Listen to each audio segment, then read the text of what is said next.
Dungeons and Dragons. I have no audio through the And Twitch stream. Juntor.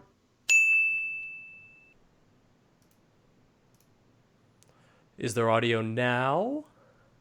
Yes. Haha. Hey everyone. What's up? What's up, guys? We're back. We in here. And our we audio doing it, is working. hopefully. So, before we get into recaps from last week, I would like to start with shoutouts.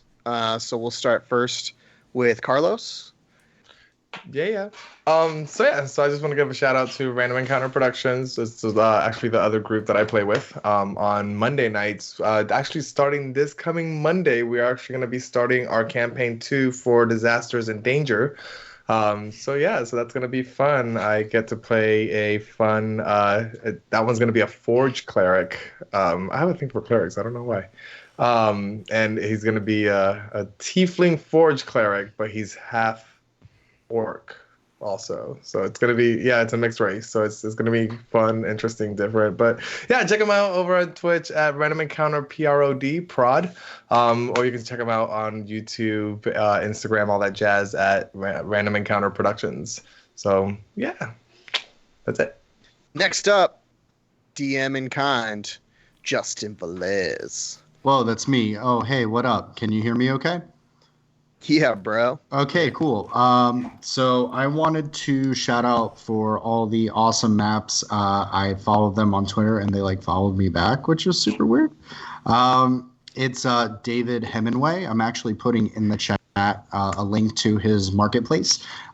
Really cool maps, all just gorgeous for a really fair price. So if you have an online game, I really highly recommend using his stuff because it's top quality. It's going to be high quality for a good price. So shout out to David Hemingway. And Josh, did you have anything? No, but Mike did. Cool. Yes, Mike. I do.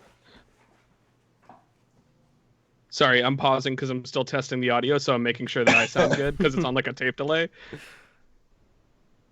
And cool. All right, I do sound good. Sorry, it's weird. But I just wanted to shout out DM's Guild real quick. Currently, they're raising money to help try and fight the crazy brush fires that are going on in Australia right now. They have a bundle out there called Fight Fire with Games, which is a community creators bundle.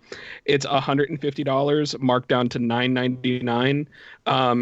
All proceeds, of course, are going to help fight the brush fires in Australia. And also for your Critical Role fans out there, that includes the Matthew Mercer written Blood Hunter class. So that way you can get the actual guide to the Blood Hunter that's not published in D&D books as of now. Which is $8.99 on its own. So it's literally just $1 more to donate to a good cause and get tons of extra content. So we just wanted to shout them out because we really like what they're doing, and that's just cool to see. So DM's Guild. Do you have the link? Can you throw that up in the chat? If you give me a second to Google it, I totally can. Cool. So while Mike does that, I will get us started. Last week, I actually got to watch the episode this week because I took some personal time, some mental health time for myself after a crazy year end at work.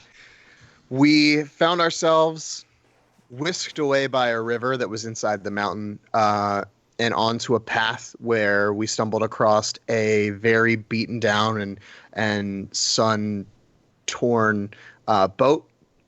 As we've continued down the path, we saw, by the way, it was called the SS Tari. We continued down the path and heard someone struggling in the forest, come to find that it was a very old woman named Vindran.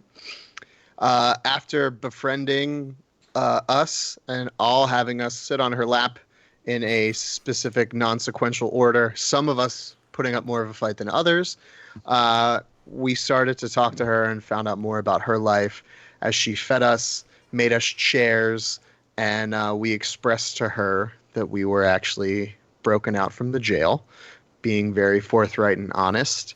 Dremel told her that he was a potential werefurbolg, which she let him believe that she believed. It was also the birthplace of Alden, Dremel's brother, counterpart to Alder with a U.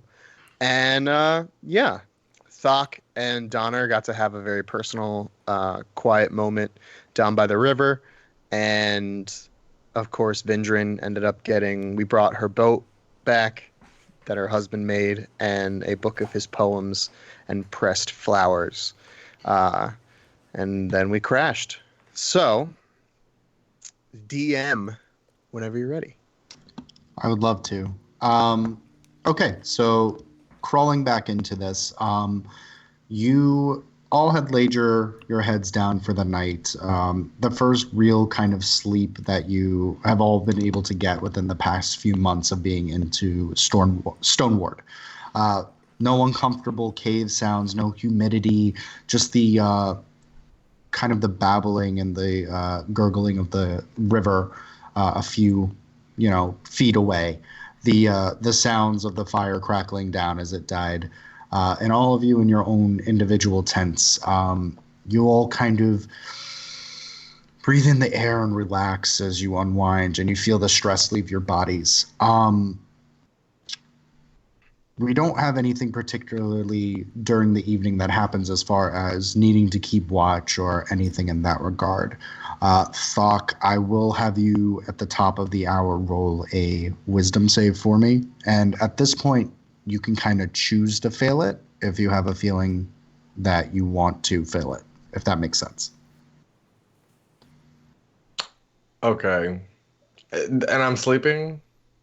You're in this, you're kind of in between REM sleep and deep sleep. So you're right on that cusp of being kind of... I'll choose to fail it. Okay. So you start leveling your breathing and you start hearing the drums, but they seem very far away as you feel your body kind of ache and move, and the soft ground that's underneath your sleeping bag is suddenly this very hard stone surface. And as you peek your kind of eyes open, you're not in the desert, it seems. It seems that the desert is miles and miles away as you are in this very large stone room and of different obsidians and golds kind of wrapped around these columns.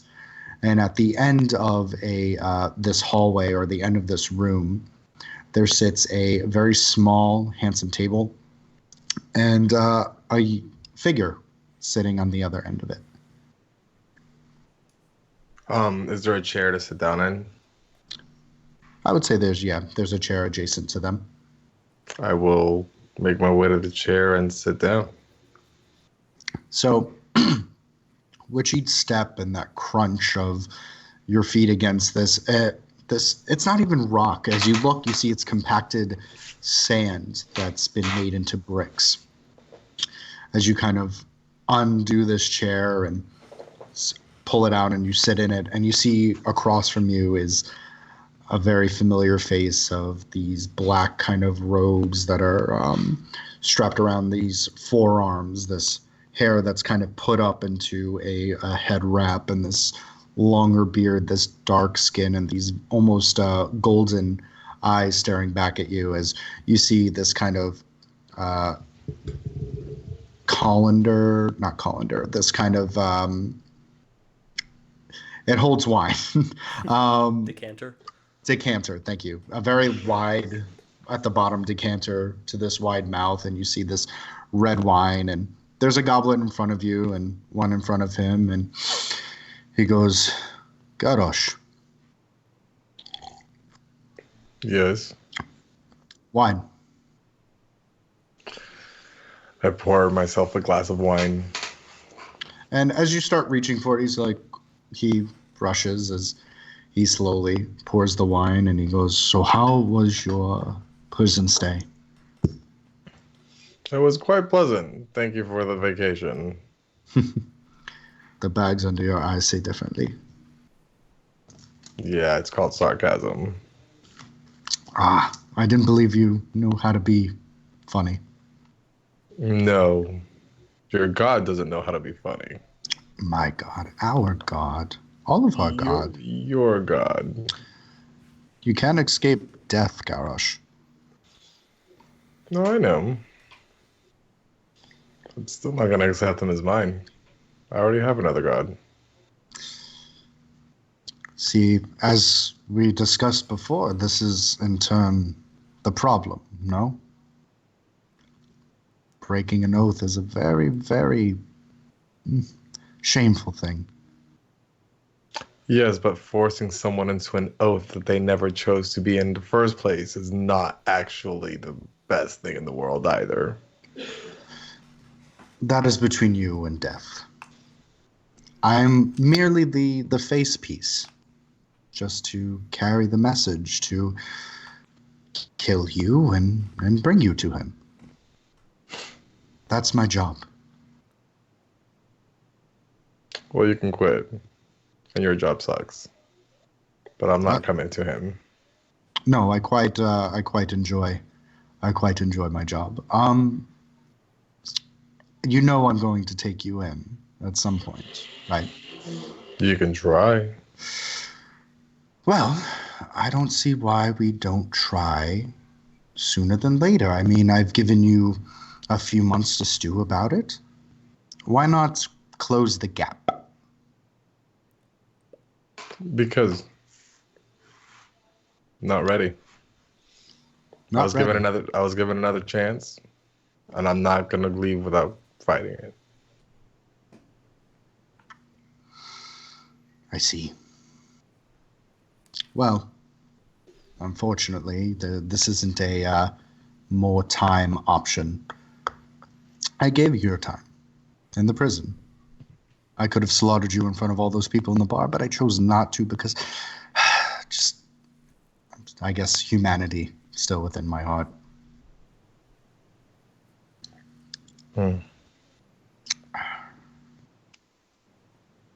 Well, I think we're done here. And I get up and start walking away. And he goes, Garrosh, there's a town. Perhaps I'll meet you there. I stop, turn around. Caught your attention. Or how about I go on that boat of yours? The Horizon, right? With your Ganassi friend and the Triton and the dwarf. You have a whole ragtag of friends. It's your ship's flame retardant, right? Maybe. Maybe it is, or maybe it isn't. I guess I can test it.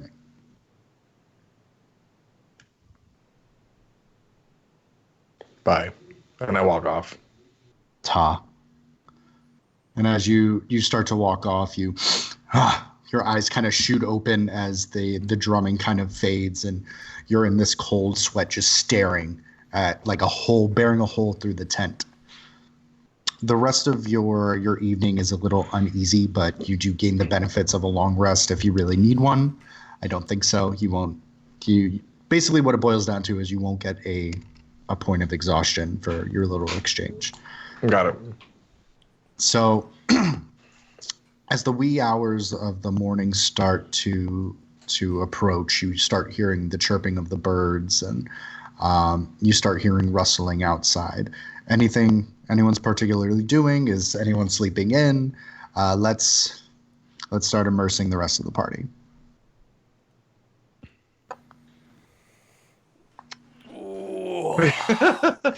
Morning, everyone. Good morning. It's like 5:30 in the morning. Has the sun come up yet? It's starting to crest a little bit. Like the sky is slowly starting to turn from deep dark blues into more turquoise and fuchsia colors as it's slowly starting to crest over. You see just on, if peeking out of your tent, you see just on the horizon the oranges and reds starting to creep up. Donna is not in his tent. He's at Vindran's chopping more trees. Okay. And when did you start chopping cheese, Donner? Probably about 30 minutes before everybody else got up. Okay. So if it's like 5:30, so about 5, you started chopping wood. Um, Going by Vindran's, it's very quiet. You don't see you try to peek into the windows, but it seems all the curtains are kind of closed. But the axe is there, and you're able to start moving the lumber over quite diligently. Go ahead and roll a strength check with a d6. With a d6. Yeah. Oh, not great. 13. 13, and what was the d6? A 1. A 1.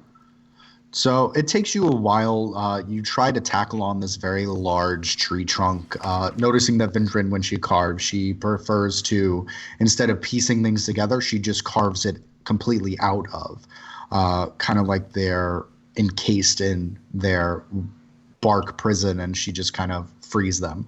So you try to get her the biggest piece of lumber that you can muster, that you can barely reach your arms about, and it takes you a good 30 to 40 minutes, right when everyone's waking up, before it finally teeters over and you're able to start cleaning it and take all the brush off and the extra twigs and whatnot. So as you're all kind of coming to, you kind of hear this and this as this tree just falls. So we all hear that as we're getting up. Yeah, you hear the tree falling in the woods. Oh, in the woods, not by Vengeance house. Well, it would be in the direction of Vindran's house, but I would assume you're still all getting up in your tents. You wouldn't see where it went. Okay. Does it sound like it hit something? No, It it sounds like it hit ground and whatnot. All right. Before the sun comes up 100%, I'm gonna find some clearing, because this is gonna be like the first sunrise that we see, and Yeah. God knows how long we were in the prison. And as the sun is rising, I'm gonna do my prayers to Pelor, and I'm gonna add in there that I thought when you brought me back, I wouldn't have to deal with this anymore. Like, what do these dreams mean? Like, what's happening? Can you even tell me? Like, I don't know what to do. So you eventually find this, like, partially this boulder that's slightly higher than the rest of the clearing, and you're able to sit on it and meditate. And as the sun is coming up, you start feeling the warmth of the sun on your face. You see the lights, the red in your eyes as you kind of concentrate. Go ahead and roll a religion check for me.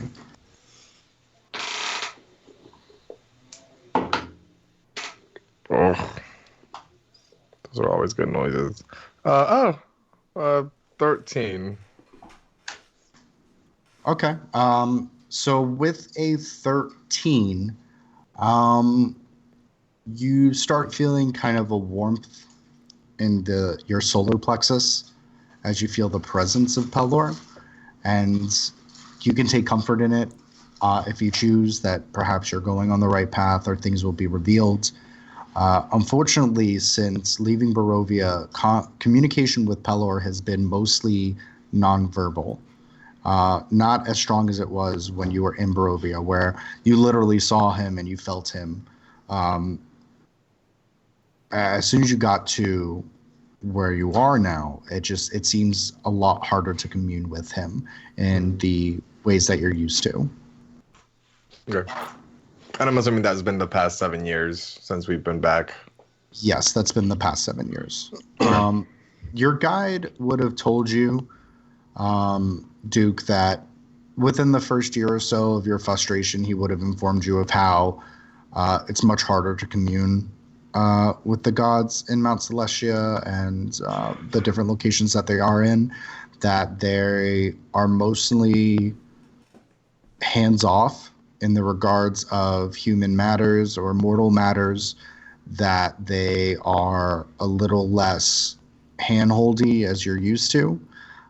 That when you were in Barovia, that there was more help needed, and now that you're out of it, it's, you know, you need to spread the word, and that you don't need all the answers right away. Yeah. Okay. So you're able to do that and kind of center yourself as you pray. Anything you guys are doing, Alder, Dremel? We're relatively close to like a little creek or river, correct? Yes, I would say you're by the that creek or that river that you found the boat at. Gotcha. As long as that's facing where the sun is rising, I'd like to basically just kind of like walk over there, sit with my feet in the water, Aya on my shoulder, and just watch the sunrise and just kind of take it in. It's been probably about 10 months to a year since I've seen the sun come up. So very similar to Doc, this is kind of where you center yourself. You feel the wind whipping at your neck, the nape of your neck and your ears, and the cool water between your toes and how it licks over the top of your feet. The sun slowly starting to rise and feeling that warmth that you've been missing. You haven't, as you said, you haven't seen the sunrise in so long, and you didn't remember how colorful it used to be when they used to rise, when the two suns rose. Usually the bigger one, which if you followed your religion checks or religion classes, you know that the larger one is 2 Ioun, and then the very smaller Lathander, Morning Lord, comes kind of side by side. But you're able to kind of study and kind of gaze upon this glory as slowly it starts to crust more and more over as the time passes. And then, Dremel, are you doing anything in particular? Yeah.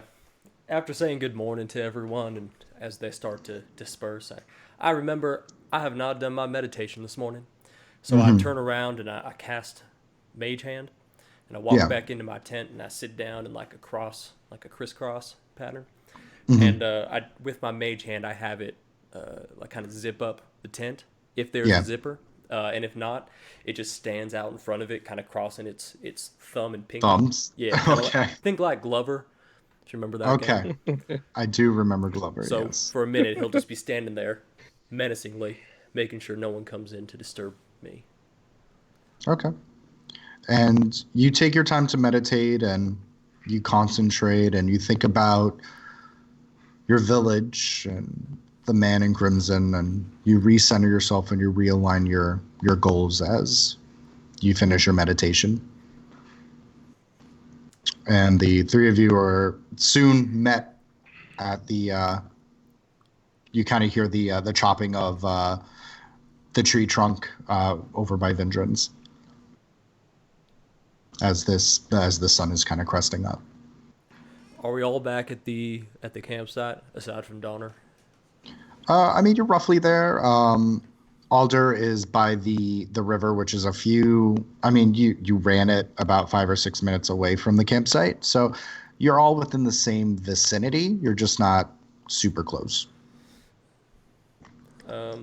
Well, if no one's back by the time my meditation is done, I would walk over to Donner's tent and start saying, "Donner, you're sleeping in. That ain't like you," and just open the flap. Yeah. To see that he's not there. Yeah, you see it's empty, and his sheet and his bed are kind of disheveled. It looks like he kind of thrashed in his sleep last night as you kind of close the tent back. And I think I'll put 2 and 2 together, realize that Chopman's probably him, and just start walking that way. Okay. So it takes you a few moments before Dremel, you kind of see Donner, and he is just, you see him just in his slacks, hair's kind of pulled back as you see him really concentrating on trying to clean up this log. How you doing there, buddy? Good. It was a nice night, and I figured I'd get an early start, try and leave Vindran with some wood to work if she so chose. Is she awake yet? Not that I've heard. I mean, I did just drop a pretty big tree, so that might have stirred her, but before that, I didn't hear anything. Well, no sense in you doing it alone. Is there a second axe? Not that Thok was able to find. I can help you look for one if you'd like to assist. Yeah, I'm here. Kind of like branch out and try and find another axe so Dremel can help me clean it up. Okay. Go ahead and roll an investigation for me. Natural 1. 17. 17. So, Dremel, you're kind of looking around and you're just looking through the actual brush itself as Donner, you're like, I'm going to check the tool shed box area. And within a few moments, you find another axe. It looks like there are a few of them. There's a few hatchets, just different kinds of lengths and bluntness and sizes for different kinds of trees. But eventually, yes, you do find one. I'll hand it to Dremel, and I'll kind of look at him and just be like, what happened to you in the cave? If you don't want to share, don't feel like you have to. I'm just curious. What do you mean? We fought a troll, and then we went down a river, and that was loads of fun. Yeah, I'm referencing the part in the middle where you kind of went a little crazy. It's not like bad, but it's just strange for you.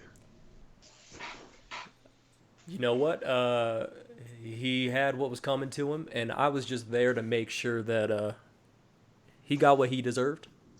Didn't come back. Didn't try to flank us from the rear. Just looking out for us. And I start chopping. Well, I appreciate your diligence, and I'll start cleaning up the rest of the tree with him. Okay. So as you guys are kind of cleaning and chopping, what are my two son boys doing? After I would have reached out and prayed and done my morning routine, I would, I'm assuming I can hear these two hacking away at the tree. Yeah. So I would go over, check out, see what they're doing, and kind of like nod as a morning and pull out my... How big is a hand axe? I mean, a hand axe is slightly bigger than, I would say, a hatchet. Okay. Like, is it something that I can help them? I mean, with whatever they're arguably you could attempt to, but you might blunt it. I mean, It's a +1. It's a magical hand axe. it's a magical hand axe. Okay. I mean, Yeah. you could use it potentially, yeah. Okay. Like, I would try my best to help them out cleaning up. Okay. So just without even saying anything, you see Thok kind of come over his. Are you in your armor, Thok? No, not yet. Okay. You see an unarmored Thok. He's kind of in these very simple kind of holy man robes as he pulls out a hand axe and without even saying a word, he starts cleaning the tree with you. Alder?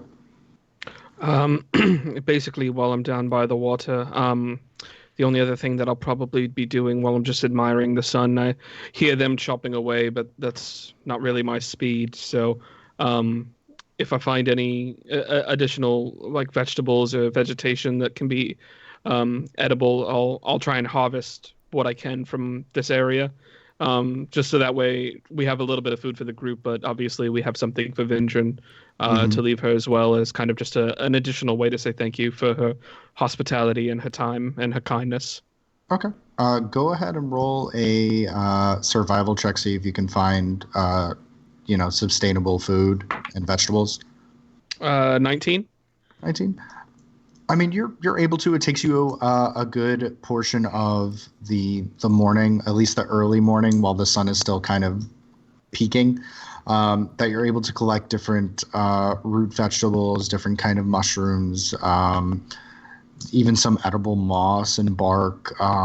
At one point, you have so much stuff in your hand, and you have such an awareness that your foot almost comes to the ground, and then you kind of move your head, and you see just very, very tiny field mouse kind of look under your foot, and you see he has like a little like acorn or nut in his hand. And then, of course, I'll just kind of crouch down and just kind of look at him real close and just give him a little under the chin and tell him to carry on. And yeah, he kind of reacts, and you see him kind of scurry up one of the trees as slowly you start bringing your harvest over. Are you going to the cabin as well? Yeah, I'll bring it over to that area. Okay. So as you're cleaning the trunk and as Alder is bringing his bounty, you eventually start smelling within the air this kind of like sweet, almost, I wouldn't say fruity, maybe cinnamony kind of aroma that's kind of permeating from the Vindran's cottage, as you see that there's smoke starting to come out of the little chimney stack that she has, and you start seeing the curtains start to billow as it sounds like she might be awake at this point, and it sounds like it smells like she's baking something. Oh, wait, that smells good. Quick note to the DM. Did she end up using those berries that I gave her? Okay, I didn't know if that was in last night's food. She used some of them, but you're not sure if she's used all of them or not. Okay. Man, I bet my berries are right in that breakfast. We'll find out. Good job on the berries, I guess. You know, I'm a provider. What can I say? And then I just walk up with tons of vegetation and food. Yeah.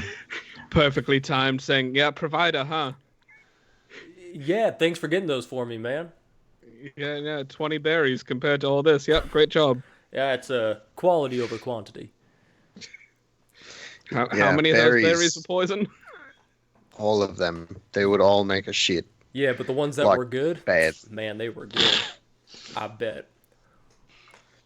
And Dremel, you're kind of looking at what Alder has in his hands, and it looks boring. It's not like flashy or bright or poisonous. It's all safe and healthy and nutritious. Gross. Good for you. You probably could eat it and then run forever. That's how much energy it probably give you, and you don't want that. Now, where's the challenge? So, as you kind of like spat and kind of bicker and bounce off of each other, you see the curtains kind of open as you see the top of this head, and these very old hands kind of open this curtain as you're just kind of hit immediately with this hot cinnamon kind of smell just permeating and wafting out of it. Like it's, once again, probably didn't have a dessert in a very, very long time, any kind of sweet treat. As you just slowly but surely, you just kind of hear her muttering to herself like, as you hear kind of like clattering and clanging as she's doing something in her kitchen. Should we just gonna shout out and be like, "Hey, Vindran, you all right?" And you hear the clattering stop, and she goes, "Never better, Alta. I am just making us some breakfast." Do you need any help? There is a very high shelf that I am unable to reach at the moment. No, so if someone would be willing to help me, that would be much appreciated.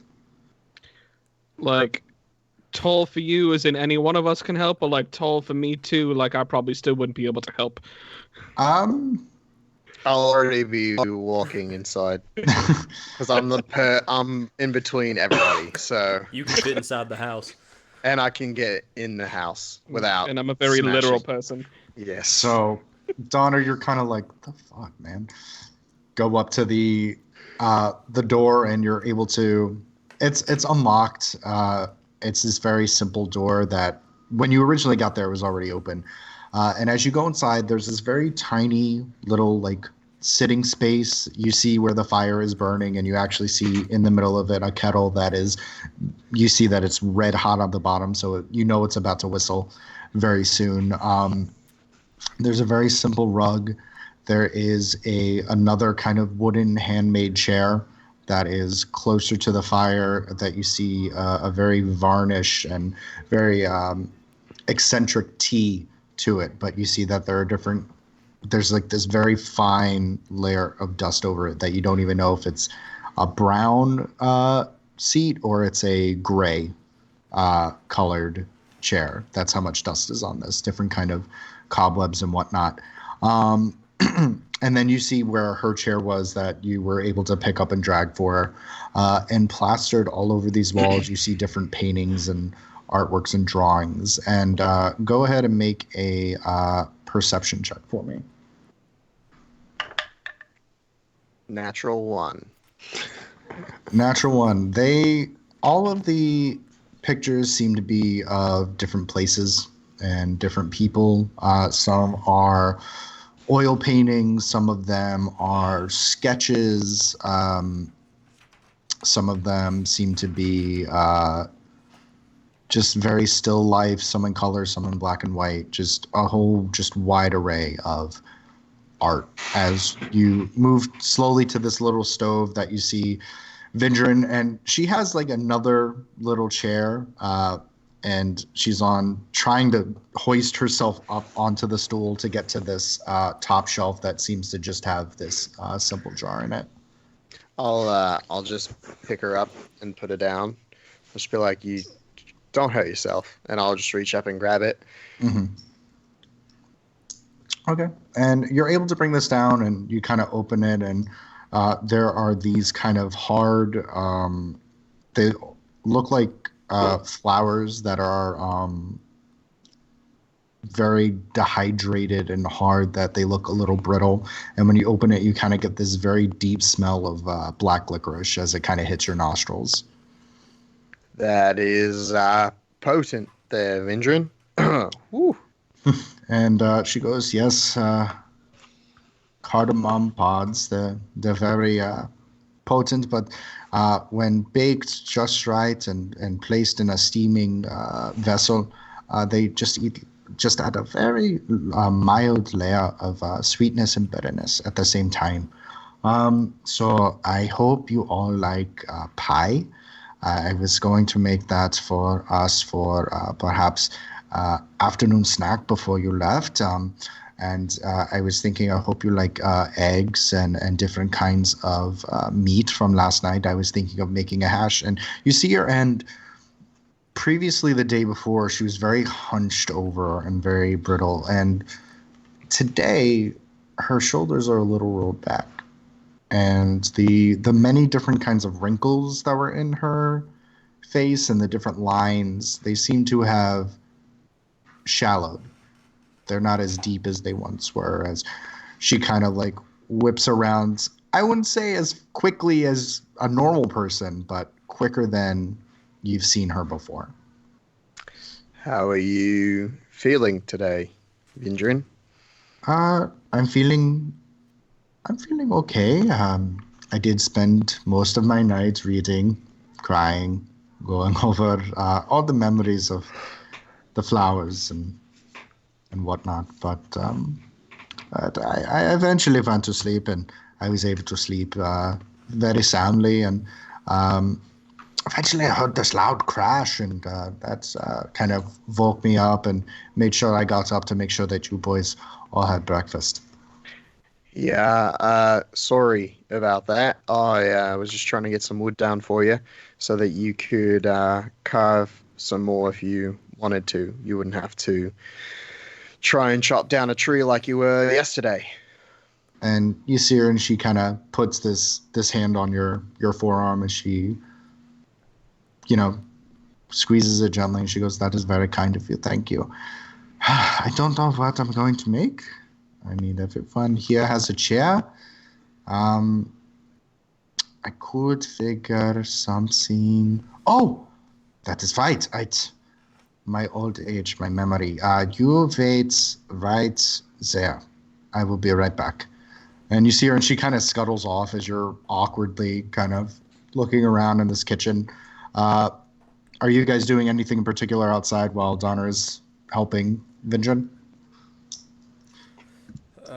Does it look like we have a good amount of wood now?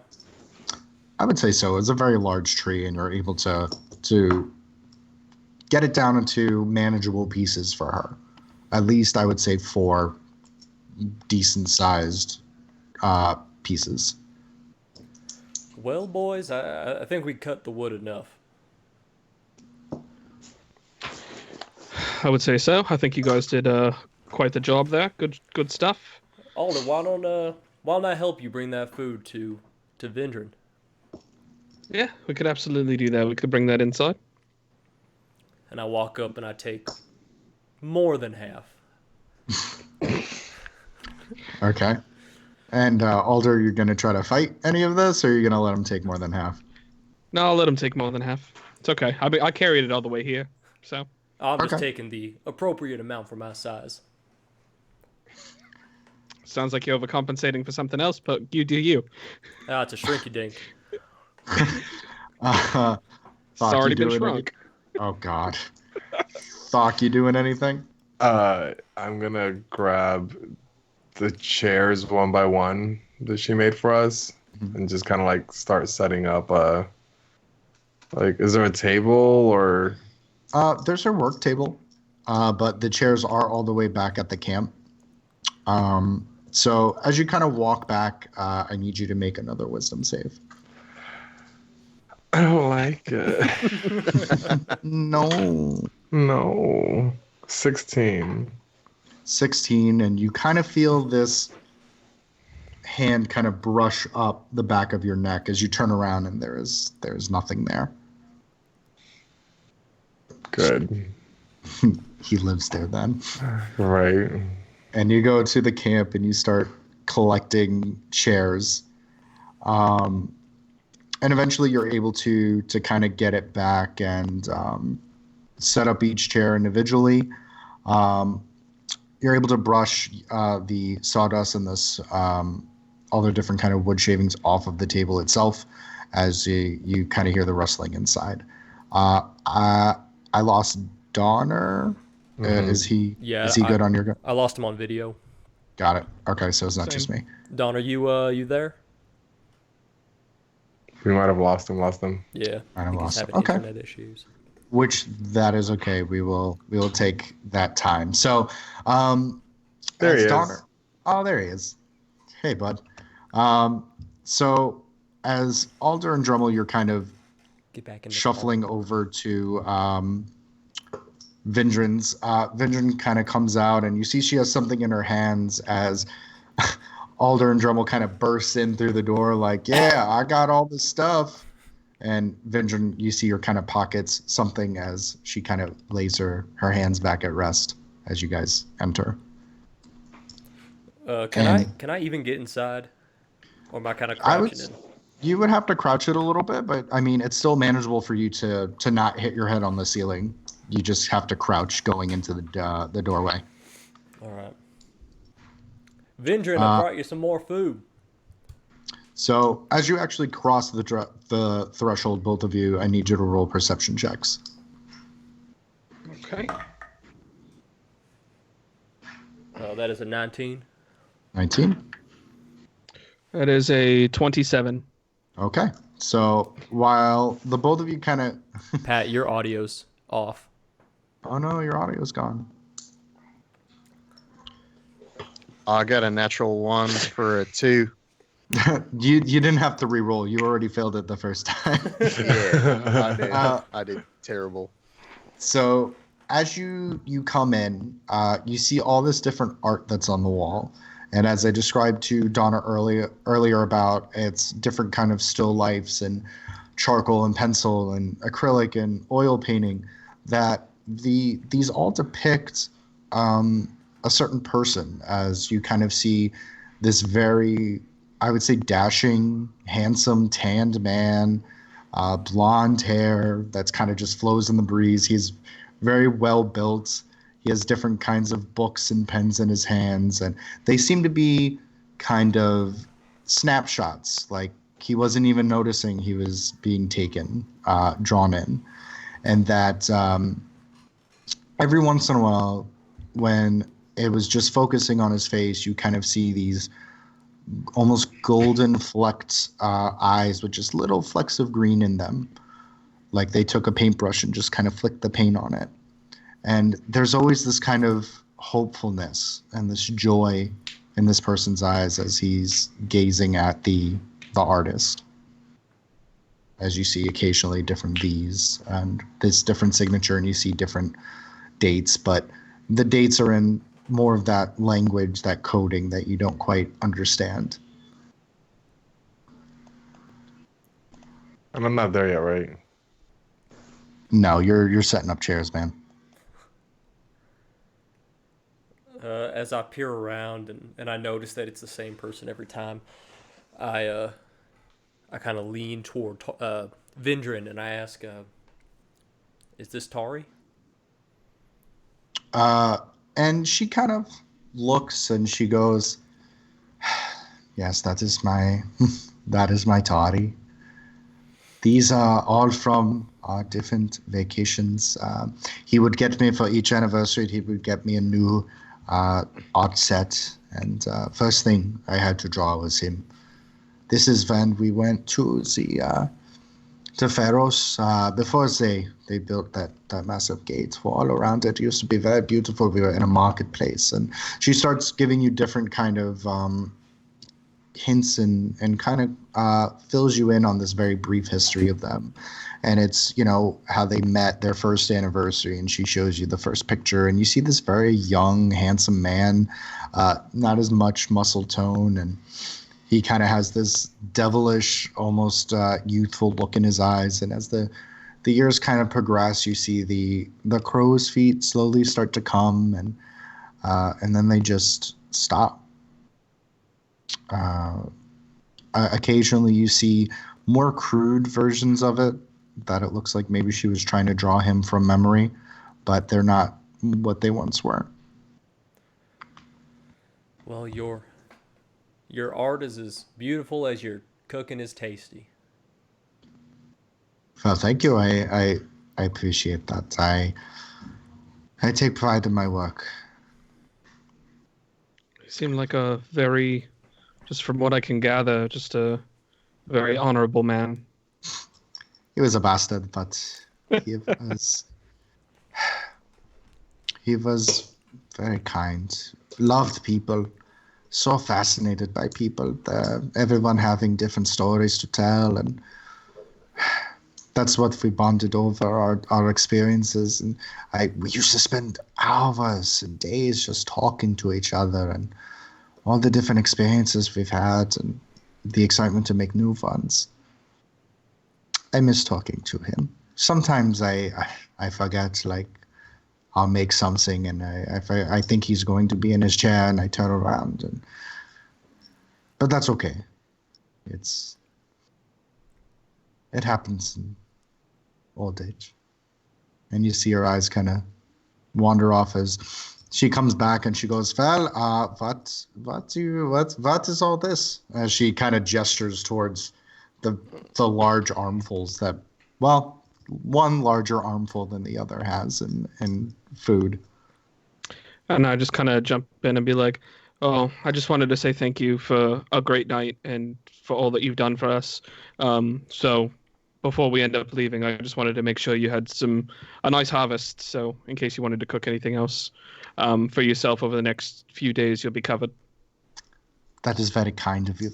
Thank you so much, Alder. And she kind of puts her hands over your wrist as she gently squeezes as she goes, "Well, I was thinking of making a hash. Alder, are you okay with eating eggs, or should it be just strictly vegetable?" Oh, no, that would be okay. Okay, well, I'm going to make a hash. It will be ready in a few moments. If you all want to get comfortable, Donna, thank you so much for the assistance with the jar. Just give me a few moments, and I will be plating this very shortly. Of course. Yeah. All right. No problem. And you all awkwardly kind of squeeze out of this kitchen, and you obviously tell it's because there's not enough room for her to move around with all three of you in there. As you kind of roundabout, and you see that Thok is kind of clearing off the table, blowing the sawdust and whatnot off, and you see all of your chairs there, and you see at the head of the table is the one with the V for Vindran. So, while we've got some time, we after this we're heading into town, right? That's our next stop. Yeah, I think we should try and figure out from her if she can give us an idea of how far away this was. It White Willow Plaza?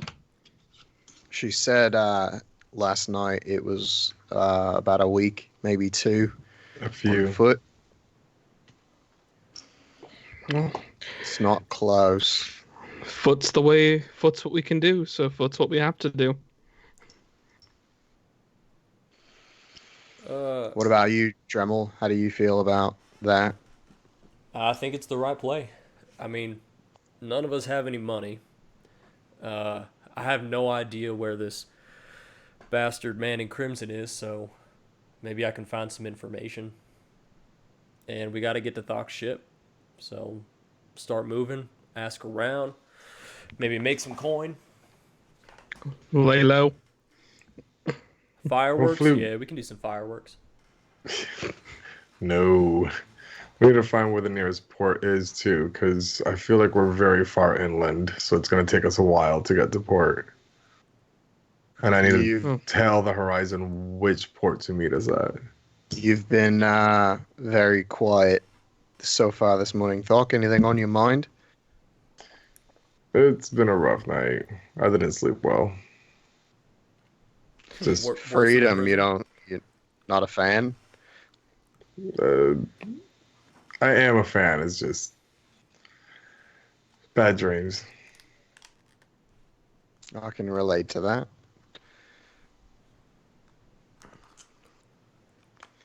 So yeah. Well, only Well- happy dreams moving forward. That's an We order.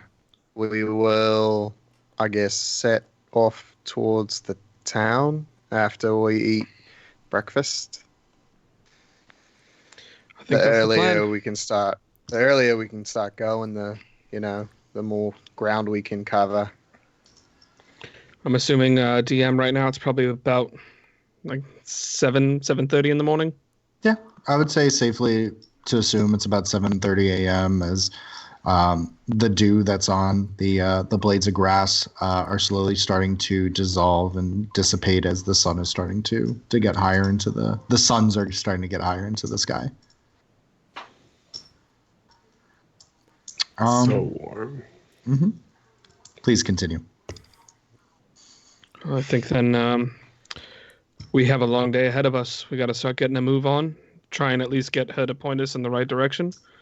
Enjoy a nice breakfast and make our moves. I mean, what are we going to ask her? She obviously hasn't left this area for quite some time. Why don't you send Aya and see if she can find a path, a town, even a campsite? Do we want to follow a main path or do we want to stay off the beaten path? Because we're still theoretically on the run. Yeah, but I mean, we could get lost in these woods if we don't stay on the main path. Can't we just have your bird scout ahead? Like have her a couple 100 feet ahead of us? Can definitely do that. As long as she can be within a whistle of me, she'll come right back. The only thing we need to be mindful of is if I send her out to scout right now, she's not going to make it too far. If it's going to be a week, 2 weeks journey, she wouldn't be able to get an idea of where we need to go. without a general direction, you know? No, you're good. Can't you like talk with the planet? I can. That is something that I can do. As long as you only want to know what's about 1 to 2 hours ahead of you. A week or two, I wouldn't really be able to tell. Oh, but that might give us a path. Might give us a secondary path. Hell, might even give us a third path. So many Well- paths. It's life, man. Can absolutely do that. I just need about 10 minutes to prepare and kind of, as you said, talk to the planet. What do you need to talk to the planet? Do you like require grass? It was like, what do you do? How do I talk to the planet? Is what I want to know. You don't look like the talking to the planet type. I love the planet. That's really judgmental of you, Alder. I mean, Obviously, when you and Dremel were born, he got all the compassion, you didn't. Yes, that's correct, brother. I still hate this. It's never going away.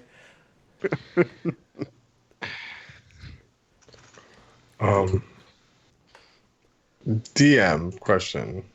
And this is not gonna matter until we start moving, anyways. But like, being on a ship as long as I have, would I like have familiarized myself with like the constellations, the stars, the way to like navigate at night at least, without using like a compass or anything of that sort?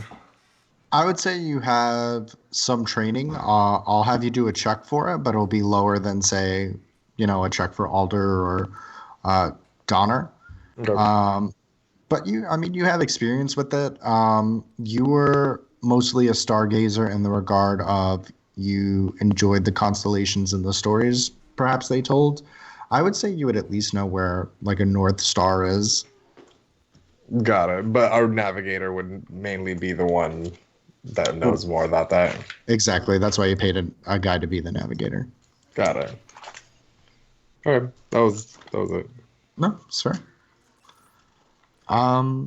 So as you're kind of chatting, eventually you see the top of this head kind of move, and there's this very large skillet that is piping hot, and it's just filled with different with eggs, and then all the different things that Alder kind of collected. So different kinds of plant life and vegetables and mushrooms and all these kind of good things that are baked in it. And then she goes, "Oh, I am almost forgot." And you see this giant, it's bigger than a walk of this size. And as she kind of comes up, her arm shaking a little bit, but she's able to kind of muster enough to put it on top of the table. And it is dense. It's a very dense, it's kind of like thicker than a frittata. It's like this thick as you guys kind of dig into it as she goes into the the cottage. And there are, utensils and plates and whatnot as she slowly comes out one by one. And eventually she comes out in both hands this very warm looking pie that is still steaming on the top. She goes, "It's still very hot, so you don't want to burn yourself, but I think this will be nice for when we are done eating. It should cool down very nicely," as she kind of sets this plate down and kind of slaps her hands together and eventually starts scuttling over to her seat. I cast Mage Hand, and I pull out her chair for her. And she kind of looks at you, Dremel, and you see kind of a warm smile on her face as she kind of hoists herself up, and I'm guessing you push her up against the table. Yeah. And you see, and she takes a very small piece for herself, and she just kind of watches you boys eat as you guys kind of, your eyes light up. It's poisoned. It's poison. It's very good. It's very flavorful. Once again, dense. It feels like it's going to fill you for a long time. That hopefully, if you don't eat enough of it, you'll have room for pie. But there's always room for pie.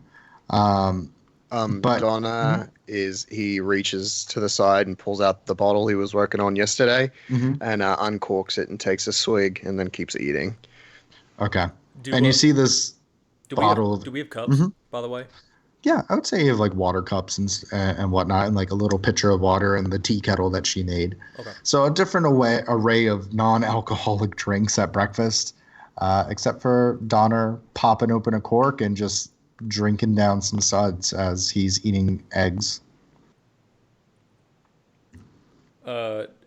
If there's enough time when he pulls it out, I want to throw back the entire glass of water and just put the cup next to him with my hand on it and kind of look at him like, come on, you know you want to share. I don't say that, but my eyes do. As his like, as the bottle is like teetering up, and you actually see ale coming out of the corners of his mouth and kind of dripping into his beard as he's looking at you. And Donner, you can take it from there. My eyes say no. Okay then. And you see Vindran, and she kind of looks at this interaction, and you see her pull out of her apron this little jar, and it seems to be kind of blue and red. It has different skins in it. It's very dark, but it's liquidy, and you actually see bubbles at the top. And she kind of shakes it a little bit, turns it around, and she slides it over to Drummel. She goes, "Those are your berries. Let them ferment for at least another 2 or 3 weeks, and then you should have a good kind of wine from them. Any earlier than that, and one, the jar may explode, and two, it will still give you the shits. So wait until that sweet spot. It's going to turn into a kind of a dark grape purple color. It's going to be a little more thicker than a usual wine, but it will be very strong. Very tasteful, too. Very tasty." Oh, beautiful, Vindran. I can't thank you enough. See, Donner, Sure. I don't need your alcohol. You better not want it for the next 2 weeks because you're going to be without. So Yeah, I'm a patient man. good. All right. Well, now that they're done with that, Vindran, just since we are about to start our travels towards White Willow Plaza, like you had mentioned, just since we don't really know where we're going, you wouldn't happen to have like any kind of map or anything like that to maybe try and assist us? Just even anything that we could possibly copy down or draw a replica of to give us an idea of how to get where we're going? And she kind of looks, and you see her eyes kind of shift as she's thinking, and she pulls out her little notebook and she goes, You'll have to excuse me. I don't normally leave here. I have things come to me occasionally. They usually, from what I heard from different travelers, at least long ago, you stick close to the river. Eventually, it will fork. If you stick to the east, I believe that would be towards White Willow Plaza. Okay, take the river to the fork and stay to the east. Yes. Do you know offhand about? I know you said last night, like a couple of weeks. Is that an accurate guesstimate, or could we make up some more time? Or Well, to be fair, whenever I do a shipment, I at least give myself to an expectation of 3 weeks. Not to say that it takes 3 weeks, but people get lost. As you know, there are different happenstances, bandits, things like that. Or at least so I've heard. So I would say I usually give myself 3 weeks. okay. That's by foot, correct? Yes, that is by foot. Usually they come with a carriage, but I mean, it is strenuous work on the horses to go above anything than a very slow trot. Okay. Is there anything else you could advise us for Vindran? Um, Anything to watch out for? Any kind of myth or lore in the local area? Myth or lore? You know, not a lot of myth and stories kind of come to me. At least within the last couple of years, very well past the Dragon War. So I'm not too keen on perhaps any dangers within the forest, but I mean, stay away from bears or wolves. It sounds like that gentleman that you might be running into. I guess stay away from playing cards. Um, just be on your guard. I mean, I haven't had any issues in these woods, and I have lived here for a very long time. Well, let's keep it that way. Yes, I would very much like to keep it that way as well. And her eyes kind of wander again, and go ahead and you guys can roll perception checks as you kind of see her eyes wander. 12. 5. I'm sorry. One at a time? 12. 5. 23. 23. Fuck. 14. 14. So you all kind of just look at her and you think her eyes are kind of batting back and forth. But Alder, you're kind of able to follow her line of sight as she kind of trails off as she was talking about people used to visiting. And you see very far away, and it looks like on the outskirts of the brush that she's looking at, you see kind of these 3 chairs that were kind of, one's over to the side, one's kind of dilapidated and swelled as she kind of sighs a little bit, and she looks back over at all of you and she goes, well, I hope you're enjoying your breakfast. I will get more tea. I'm quite parched. And so she kind of scoots her chair out, and you see her kind of take the kettle as she hustles back in. And I'll give it a beat to let her get inside, and then I'm going to go ahead and excuse me, guys. I'm going to see if I could help her with that tea. I have some suggestions for things that might go really good in it to help us be ready for a journey. Trying to drug us up, boy? Well, that wouldn't be very helpful because I can't carry you very far. Oh, I meant the good kind of drugs. I mean... Some of that coca leaf. Okay. Please just go. He's just gonna stand here and wait for your answer. So you might as well just go inside. Goodbye, brother. Goodbye, shithead. As Aldo walks away, Donna just goes, "You guys really do look a lot alike. It's crazy." Oh my god, thank you. We have our mother's eyes. And then I'm just gonna say, Donna, lay off the sauce. Donna, stay on the sauce. Okay, and another pull. And you take another pull. Go ahead and roll a con check there for me, bud. A check or save? Save.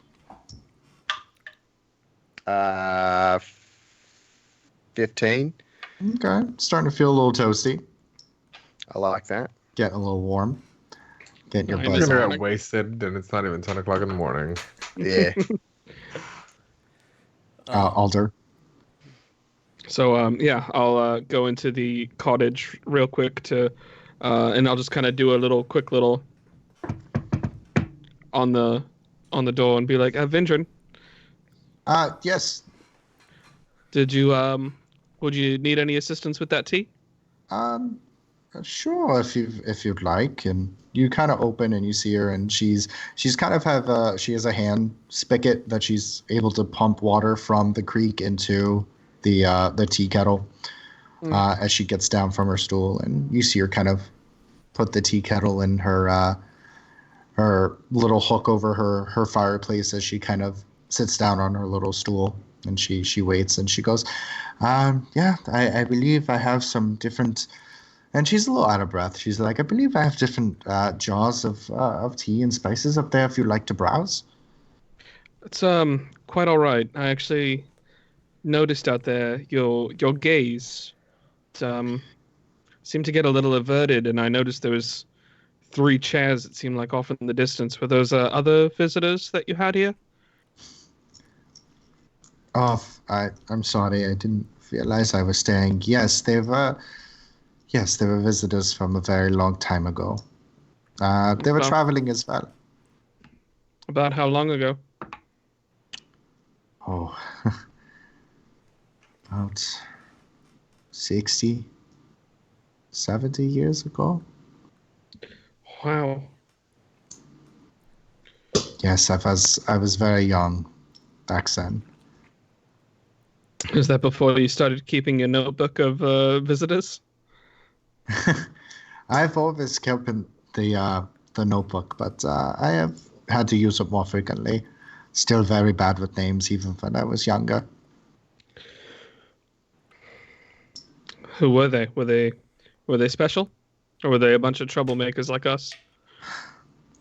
Column A and column B, definitely special, but definitely troublemakers. Like I- troublemakers like us, as in we mean well, or troublemakers as in they were literal troublemakers? Little of column A, little of column B. I wish they would visit occasionally, at least if any of them are still alive. It was long ago. I mean, if you want to give me some more information about them, if we ever run into them, I'll tell them you miss them. And she I kind mean, of, I might not look it, but I'm 215 years old myself, so you don't look a day over 214. I appreciate that. Moisturize, I'm guessing. And she smiles. What elf don't crack? What elf does not crack? And she goes, I don't. I can see if I can find the names. And you see her, and she goes farther and farther back into towards the beginning of her notebook. And she goes, I'm sorry, I don't have the names. I remember what they look like, blotchy bits and pieces. Well, you can give me that. I can try. If you want to paint a picture with words, I can see if I could draw it. I'm And not good at drawing, but I could try. I'm okay at drawing. And she kind of looks to the side, and there's this little writing desk, and she goes, if you could give me a piece of that parchment and the charcoal here. Of course. I hand it right over. And she starts sketching very lightly, and she goes, they've infatuated with Tari, with my husband.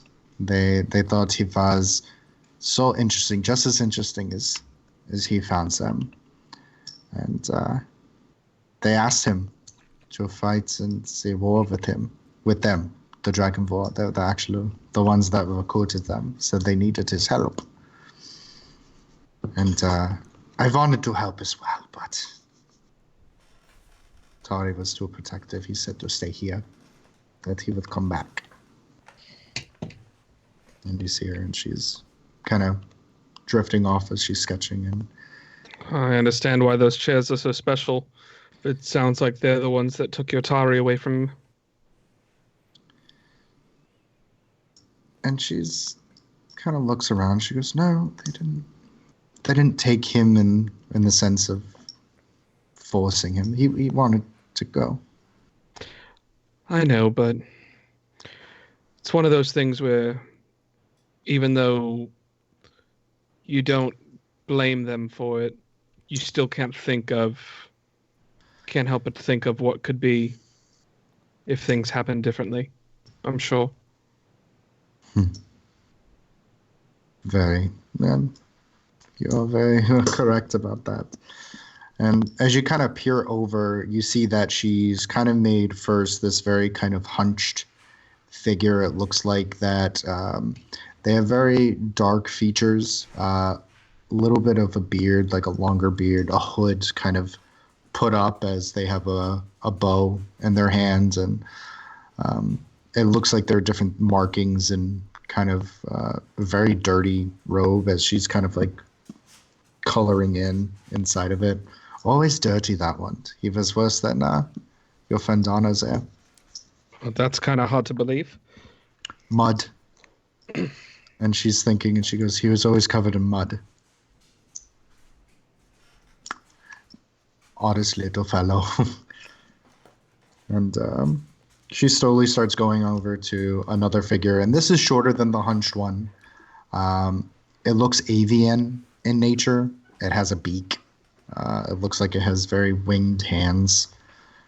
And she smiles. She goes, "This fun. He used to make me laugh. Could make any sound that he wanted. Sounded like so many different people. He could sound like an orchestra if he heard it.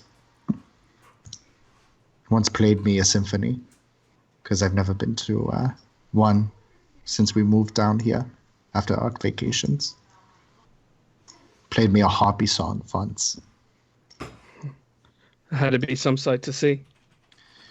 It was. And eventually, as the tea kettle starts to whistle, as you kind of go over, you see her, and she works on this middle figure, and they're shorter than the other two. It looks female and feminine in nature, and the only real discerning feature that you can tell, because it seems like a silhouette, are these very large wings of feathered wings that are outstretched and spanned, and it looks like on the tips that they're black, and as they go further into the shoulders that they become lighter until it looks like she's not even touching the paper at all with the charcoal. Oh, wow. That looks incredible. Yes, she was a firecracker. And you see within her hand, she has this very large, it looks almost like a mallet, that on one end it seems to be an axe blade on the other end as she's reaching it up into the air.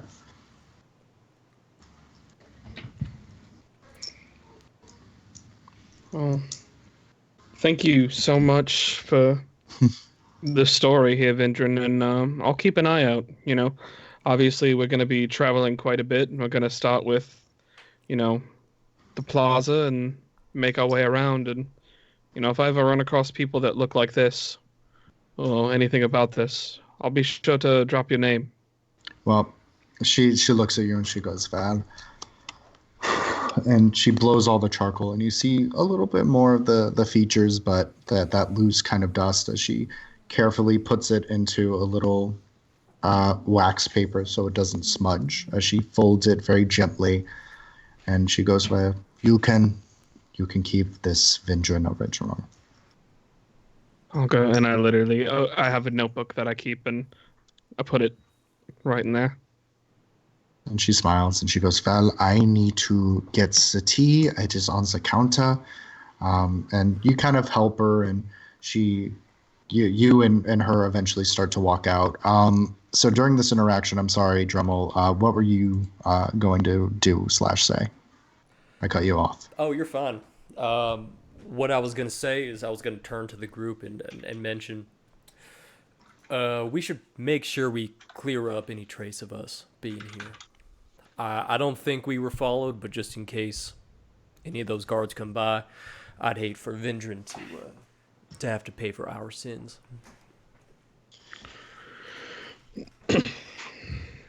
Makes sense to me. Agreed. And I just keep eating. Okay. I'm gonna kind of push myself back now, and I guess head off to camp and start breaking down and trying to kind of hide our tracks a little bit, muddy it up and whatnot. I grab his food. Okay. So, Dremel, as you start eating the scraps, Donner, you kind of push back, still kind of bare-chested. You put on your shirt as you go back to the camp, and you start clearing up the pots and the pans from before, and you start breaking down the tents, and you're just kind of alone with your thoughts as you kind of almost meditate doing these chores. And I just keep talking under my breath as consistently as that happens, just about everything. Yeah. And then are you drinking while you do this? Oh, yeah. Okay. For sure. Can't build a tolerance without drinking a little bit. So, you occasionally take a big gulp, you mutter, you're having on this conversation, you're putting everything down. And go ahead, and I need you to roll a wisdom save for me as you're mumbling. Not a strength. Oh, natural 1. Natural 1. So in your kind of haze of drunkenness, very slightly you feel like a tickling, almost like a poking at the back of your head. And before you kind of discern if that's just your body, reacting to the air or something brushing against it, it's gone. And you put the bottle back down as you start to continue to break down camp. I'll let my hair down and I'll tie it up again, thinking it was like a loose hair or something. Exactly. And just keep on doing it. All right. Doc Drummel. Doc and Drummel. Once I finish eating, I would head back to camp and start. Well, I would help Vindran clean up here, and then head back to camp and start picking up everything, donning on my armor, and starting to make it so that no remnants of us has been here. Okay. And Drummel, you're just gonna eat and hang out. I'll finish. I'd finish Donners and any scraps. I wouldn't go into the main portion. Yeah. But once I do that, then I would start scanning the camp, trying to find any evidence that we were there and obfuscating it. Getting rid of tracks, any fingerprints, maybe just anything that might indicate that any of us were here. Three of you roll survival checks as you guys are all eventually at camp. Alder, you just hang out. Yeah. The only other thing that I will end up doing is I'd want to go towards those chairs at some point, just to see if there's an initial on them, like she did with Oz. We will get to that as we have them, as I find out what the results are. 4. 7. That would be my third natural 1 of the night. Oh my Change dice. They've all been 3 different dice. It's just you. Burn your dice. The gods are cursing me today. Don't worry, I rolled a natural 2. So 1, 2, and 3.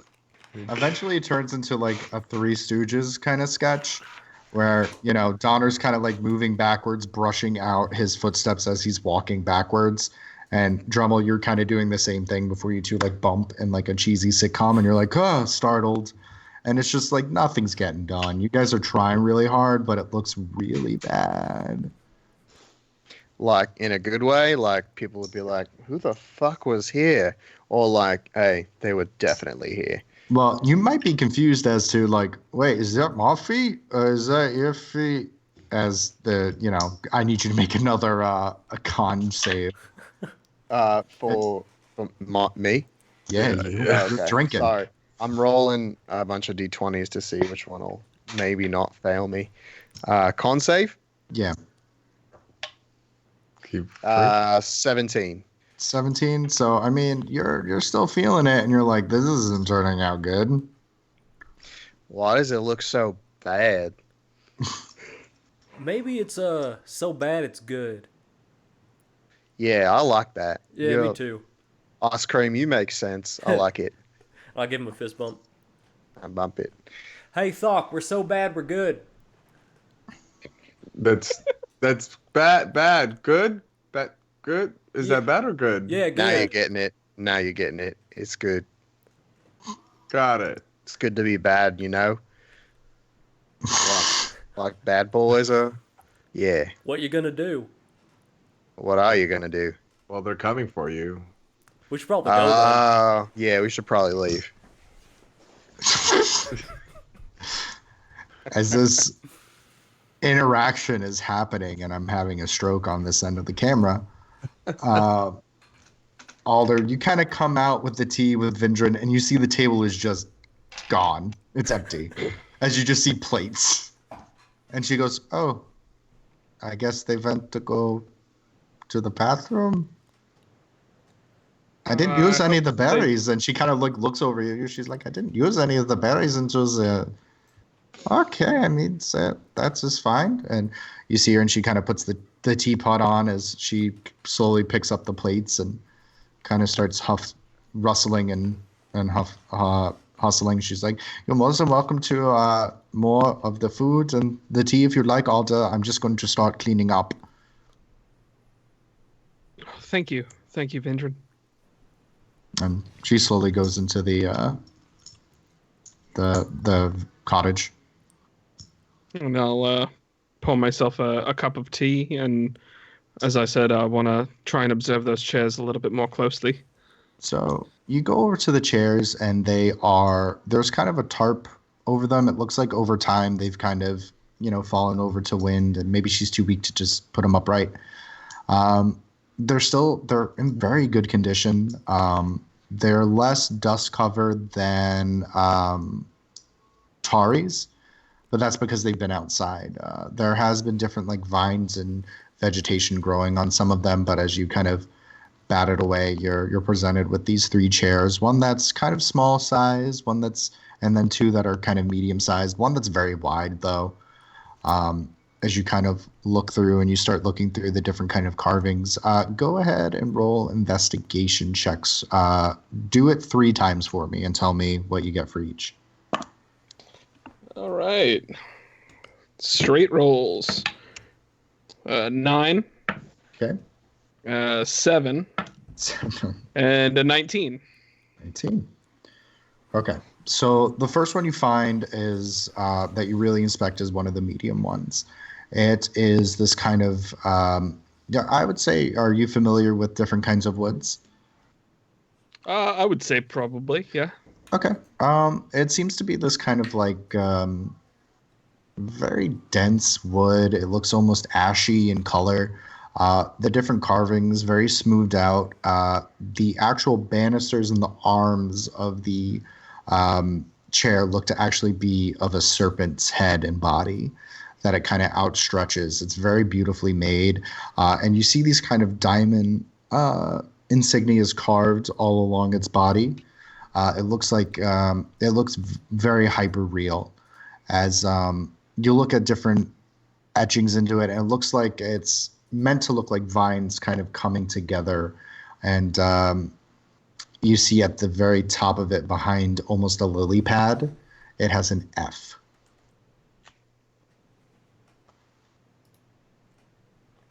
Okay. Okay. Second one, you look at the slightly smaller chair. It seems to be very simple in nature. The wood is a lot brighter than the other 2, like it's almost yellow. It seems to be very handsomely carved. You see within the arms that there are different musical notes that are carved. And then at the very top of it, behind this sigil that you don't quite recognize, you can attempt to roll a religion check for it. I mean, we're here. Nope. 3. So, I mean, it's something. You can attempt to sketch it down if you want. Sure. Yeah. So it takes you some time, and it's just this very simple. It looks almost like it's a rose that you kind of etch down. It's seal. It's not seal. Half of the chair isn't messed up. Oh, yeah. Because of his face. And then eventually you get to the third one, and this one is the most interesting, and this is the one that you take the most time at. I'm sorry, did I tell you was at the top of the initial? You didn't give me an initial. I'm sorry, the initial for the smaller one is a T. For to seal. It's for to seal. Silent For T Terry like Crews. tsunami. And then this last one is very wide. You can kind of guess that from the other ones that this is the one where the person with the wings was. The seat is very narrow. However, the shoulder piece is very large that you would assume would be to kind of compensate for the wingspan. You see that the arms outstretched almost looks like they're streaks of lightning coming out of the armchair. That upon closer inspection of the wood, it looks like it's actually petrified wood that perhaps was struck by lightning, because you see the different channels that this thing had traveled through. And you see that where the armrests kind of connect to the seat of the chair, you actually see two kind of, they almost look like hand axes, as they're carved very handsomely into this. And at the top, you see some kind of, it looks almost like a cloud, and it has an A over it.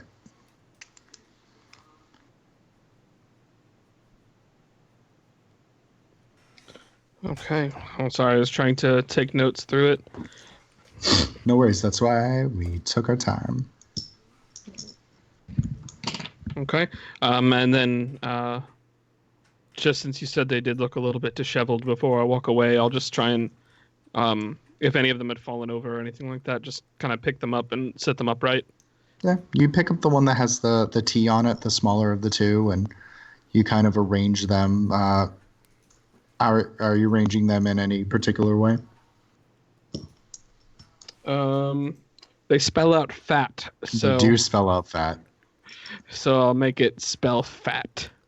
And as you do it, actually, from the drawing you saw, each chair seems to be with that A in the middle to compensate the wingspan, and the tinier person to their left, and the medium-sized person to their right. It looks like you kind of arranged it in almost in that way that you saw the picture. The way she described them to me. The way she described them to you. Okay. Okay. So as you kind of do that, eventually you wander back to camp, and you just see these three bumbling fucks trying to cover their tracks, and it looks bad. It's bad. So bad it's good. And Didn't you know that, Alda? Gang, gang. And you see Donner like leaning on a stump with his drink, and it's like down to here, and he's like, "It's so good." You want to have some, but you can't because it's mine. You can have some of mine, though. In 2 weeks. No, now. Pass Do on it. both of that. Right now, are we- do it. No bowls. Do it. Are we staying here for another night, considering you guys have not made any progress whatsoever on cleaning up? No, let's go. What are you talking Wanna about? You get can't to see anything. town. There's trail going everywhere. It's an art piece. It's a mislead. It's like a maze. They'll never figure it out. Ever. Right, Doc? Talk agrees. Right. Yeah. I agree. Sure. See? All right. Well, I will just say this, Alder. You see a bunch of footprints, and you see haphazardly like branches and leaves occasionally over them. You see a very half-ass stamped out campground, and you kind of just see a pile of just the tents to a corner. why don't you guys all go say bye to Vindran and go say bye to Vindran and see if she needs anything else at the cottage. Good. I will. All right. Brother. And then as all of them walk away, I'm going to clean it up for real. Go ahead and roll a survival check for me at advantage, because you know how to cover your tracks. And it's hard to do worse. A 1 and a 2. Natural 20. There you go. And like Which a fucking goes for a 29. So like a mom picking up after her kids who are like, no, I cleaned up, and there's just shit everywhere. You take the next like 40 minutes to make it look like no one was there. As we're walking back to Vindran's, I'll kind of throw my arm as high around Dremel as I can. Yeah. I'll just be like, ice cream. I don't like to share my alcohol, but you've earned yourself a swig because we came up with a song today and it was great.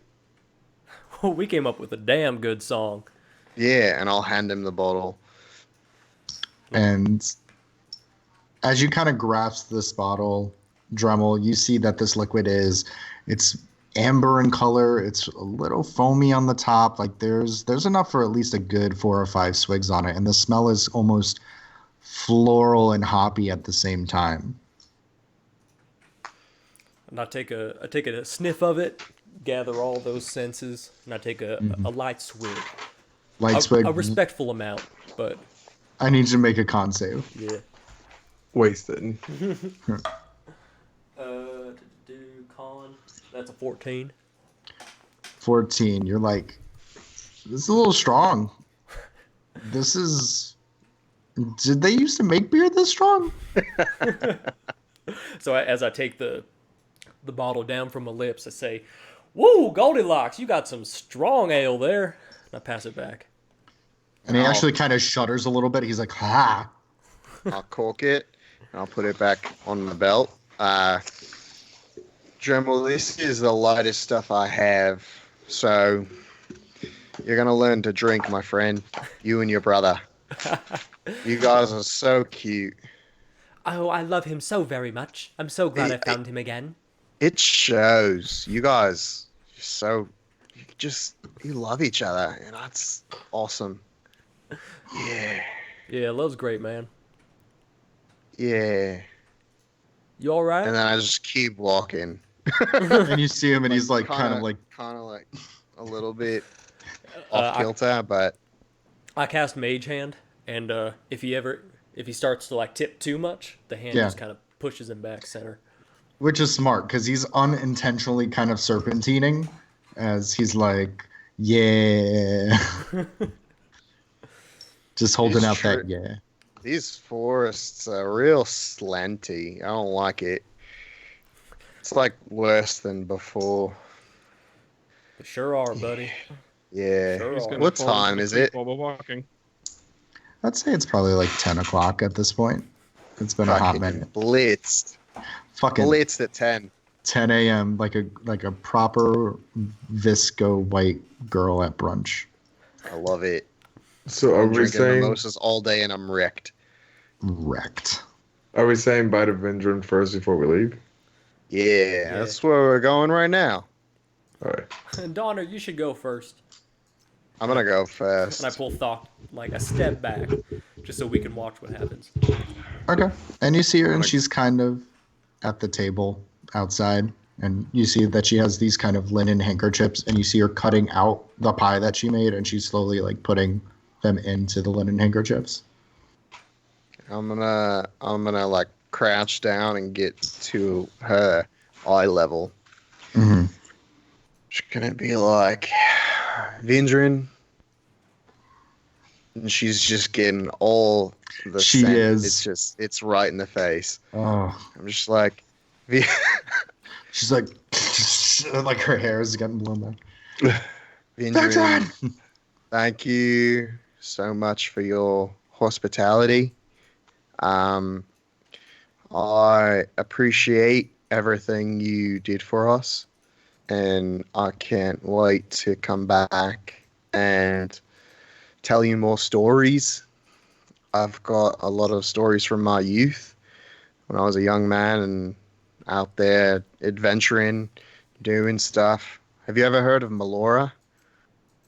I have heard the name once or twice, yes. Yeah, I have a story about her, and like this time I went to a thing that she was like near or at, or I don't remember, but I'm gonna tell you about it when I do. I would love to hear the story. It's gonna be great, and I just gave her a big hug. And you do, and she feels sturdy, and you're able to kind of really bear hug her as she pats you on the shoulders as she reciprocates the hug, and she goes, well, when you sober up, she puts the little linen piece of pie in your hand.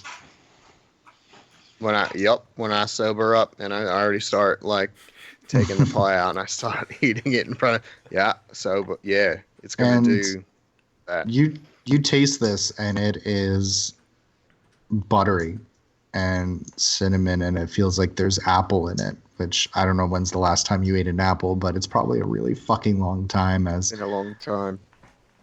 as you're kind of brought back to this warmth. As I will give you a D4 of inspiration. Yay! I'm inspired. And I just kind of I look at her and I smile, and I'll let her know that next time we're in, I'll tell her all about my son and wife and how excited I am to be able to give her an update, because I don't know where they've been or what's going on, but I am excited to tell her everything. And I just kind of sit down like a 4-year-old, legs out, and I'm just kind of eating pie. Well, as you start to kind of sit down, her eyes kind of light up, and she goes, "Oh, your son! I forgot. I'm so sorry." And she kind of pulls out what out of her apron this very small wooden vessel, and she goes, "You have to come closer. I can't really show you." And you kind of hop up and hunch over, and it seems to be this very handsome kind of wooden box. It's circular, so it looks like there's a lid. And it has different kind of etchings and runes in it, and it's still within this language. And at the top, it kind of has this very handsome horse and mallet, kind of like in an X. As she goes, "I've made something like this for all of my friends' children's, and of course they've asked for their first birthdays." And she kind of cranks it, and you hear this kind of as she lets it go, the top slowly starts to spin as you hear a music box kind of this music box escape, and it's this very light melody. And she goes, "This was the song that my friend used to sing as a harpy song. It was kind of an anthem for them for a while, and we made so many of them that this is what we used for our little family. And so I hope when you find your son, he will like his gift." And that kind of sobers Donna up a bit. And he takes a deep breath, kind of looks behind him. About how far are Thok and Dremel behind me? How far are you, Dremel and Doc? I would have stopped about enough room that he has some personal space, but enough that we can see him in case something funny happens. Yeah, so probably like 50, 60 feet. And I lean into her, and Donna gets kind of choked up, and he says, "Vindran, you've completely outdone yourself. It's wonderful. I'm sure he will love it. Thank you." And he gives her another hug, but it's not an embrace like goodbye. It's just a very deep, slow, kind of pained hug.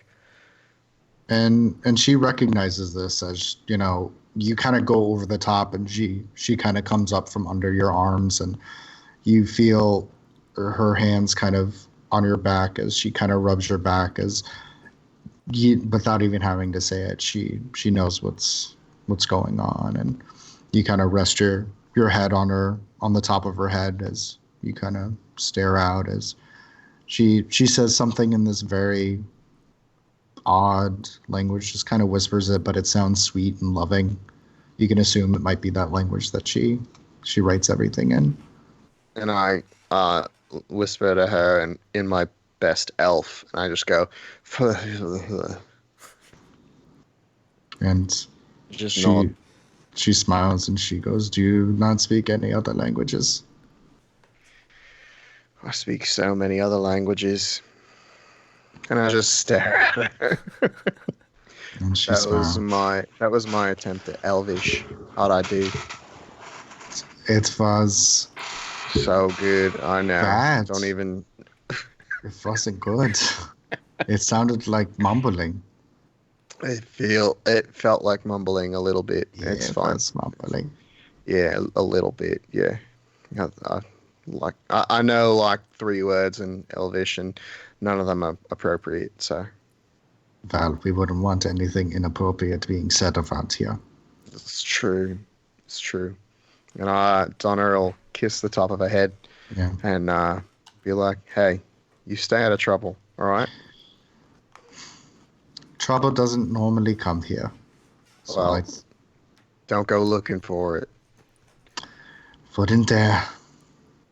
And she smiles, and you kind of see this interaction between Donner and Vindrelthok and Drummel. As you see Donner, he kind of has his pie, and once again, definitely a little bit more sober, as he kind of just sits and you kind of just stare at this pastry that she's made, picking it off occasionally. As she kind of looks at the both of you, and she goes, "So you are leaving, I am guessing." Yep, it's about that time. About to hit the old trail, eh? Yep. Gotta start our journey. And she smiles. She goes, "Well, you are more than welcome to, if you have room, to bring the tents with you. I know sometimes the elements can be a little harsh, and tents make them less harsh. I have the cottage. I don't really need to sleep outside, and I have my own tent." Vindran, your hospitality has been so amazing, more meaningful than I think I can ever explain. So, but thank you. And I pick her up and put her on the table so that we're Okay. closer to eye level. Mm-hmm. And after I do that, I just look in her eyes, and again I say thank you. And then I touch my forehead to her forehead, just as a thank you vibe. Yeah. Pull away, just touch her shoulder, and I walk off. As you kind of put your heads together, and she actually puts her hands like around the face of your crown, as you guys kind of have this eye contact, and she smiles and she goes,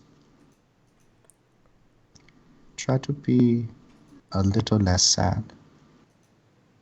You're with good company." And she mutters that to you actually in Giant. And in Giant, I whisper back after I kind of reel from the shock of not expecting Giant. I just say, anything for you. She goes, "You humbled me." In Giant. You uplift me. Easy now. And you kind of walk off. Then I'll walk up to her. It's still on the table. Yeah. I'm fairly tall, so I'm pretty sure she's pretty Yeah, she's very short. She's about eye like to eye. 4 foot. I wouldn't say she's like 4 foot, but she's definitely like 4'7", 4'8". She's a tiny little thing. Right.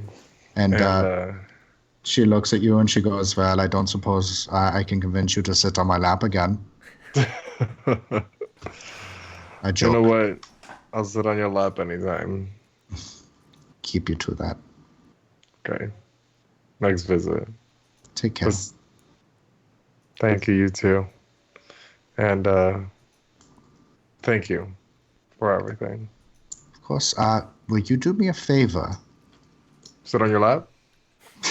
No.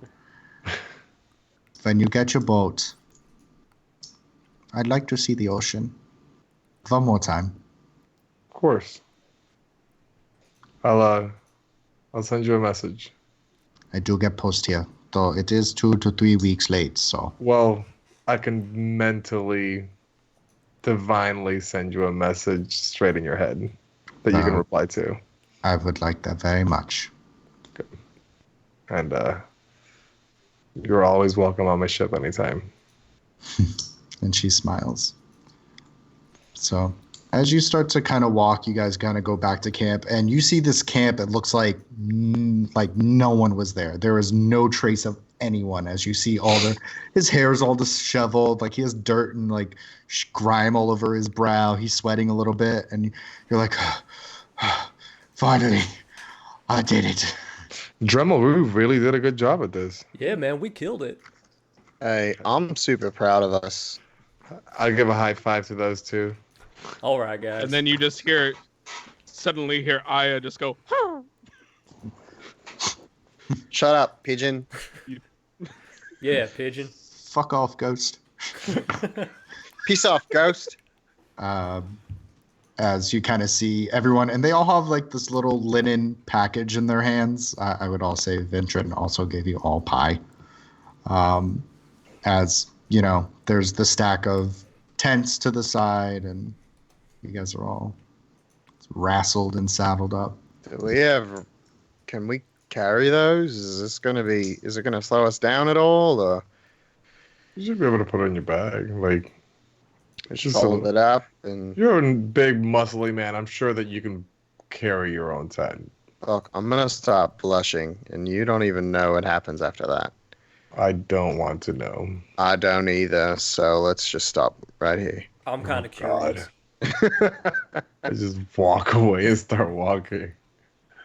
Don't look at me in that tone of voice, Doc. Did Alder already say goodbye? No. Hey Alder, why don't you go say bye to Vindran before we head out? yeah, of course. Don't worry, we'll finish cleaning up here. Don't clean up too much. You Saw what left you it did a last little time, messy. I'll fix it. It's fine. I got it. I turn to Donner and I'm like, why is he winded? Is he working out? I think he sees the way that we look, and he's like, I want to be like that. And so he's like, he probably did like some push-ups, maybe some like pull-ups on the tree or something like that. Mm. Maybe went for like a run. I don't know. What do elves do? Dremel, what does your brother do for working out? Yeah, he'll run about 5 steps, do 1 push-up, and do half a pull-up. But his form's really bad, so he only gets to about here. Oh, that's probably why he's tired, right? Yeah, because I'm sure he did the right form this time, and he probably ran 10 steps this time. I We mean, inspire him. improvement. Growth's growth, man. Yeah, gotta start somewhere. Good for him. He's really shitty at cleaning up a camp, though. It's not great. We had to do it all for him. We'll I know. teach him. I Brother. agree. As they fucking mutter this, you can hear every single thing you're saying as you're begrudgingly, you and I are just walking over to the cottage. And you see Vindran, and she's kind of getting everything together, and you see that she's slowly moving your guys' chairs under the awning of her little cottage as you start to approach, and she goes, Alta, I was almost worried you weren't going to say goodbye. I could never I could never leave without saying goodbye. And she looks over at Aya and she goes, it's nice to see you too. When she smiles, and you see kind of this recognition that Aya kind of zeroes in on Vindran, and as she kind of hops down from your shoulder, and you see Vindran kind of crouch down as she puts out her hand for Aya to put her head in, and you hear this very odd kind of muttering as Aya chirps back in a very odd way that you actually haven't heard before. But she looks content, and you see Vindran, she kind of chuckles a little bit as she goes, she's quite fond of you. I mean, I would hope so. Well, you are her person. She's a little thing. And then Yeah. And Aya kind of hops back over, kind of circles before gently landing down on your shoulder as Vindran goes, so what is next for the great elf? I mean, I want to get home. I'm gonna have to get home, but we have nothing right now. I mean, we got the clothes on our backs. We got what we have. So I think next step in the journey is to get to the next village, try and find some work, make a little bit of coin, and hopefully once we do that, maybe get our way to Thok's ship and start making our way around. Well, I do wish you luck with that. just be wary of what you take. There's a lot of trash on bulletin boards, I've heard, but there's good, honest work in the plaza. Just be. As long as. No, I was gonna say just be aware. And Absolutely. And it's okay to be a little selfish every once in a while. I see what you do for your friends. Yeah, I mean, if only they could see what I do for them, that'd be great. But we'll get there. Well, don't hold a grudge about it. They mean well, for the most part. I know they do. I mean, Donna's sauced, so I'm really not gonna hold too much against him right now. Nah, that is fair. And then as I do that, I kind of adjust her hair, and I'm just kind of like, I assume that's from him. It was, and you see her kind of smooth, and she puts a little piece of pie in her hand, and then you also see another kind of handkerchief, and she goes, "Well, this is very special tea. I didn't make any for your trip, but or at least for your visit, but this is from a very old part. There might still be some taste in it. I don't remember if it's still good, but tell everyone to come visit me soon. I hope to make perhaps some expansions to this so it can accommodate the four of you a little bit better, as opposed to having you all sleep outside."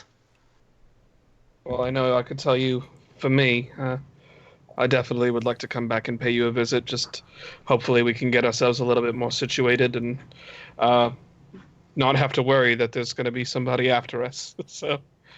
Yes, very, very noted. And she kind of looks down and she goes, "Just, you'll come back, right?" I will come back.